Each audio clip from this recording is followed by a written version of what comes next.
Hello everyone, have you PinChat today? Here we're gonna teach you how to use tag and folder to enhance the chat experience of customer service.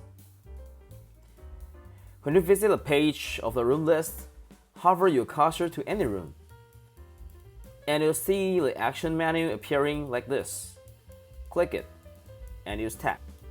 Edit the text of this tag, and choose a color. Then save.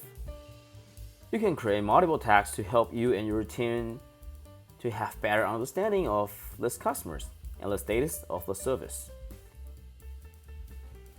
Next, I'm gonna introduce about the usage of the folder. Standard approach of using tag, but we click folder.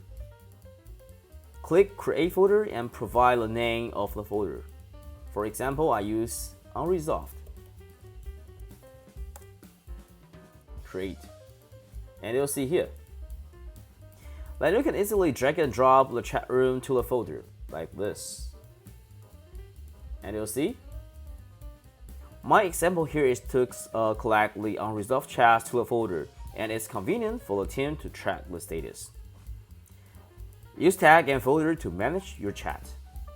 PinChat, the on-demand chat tool.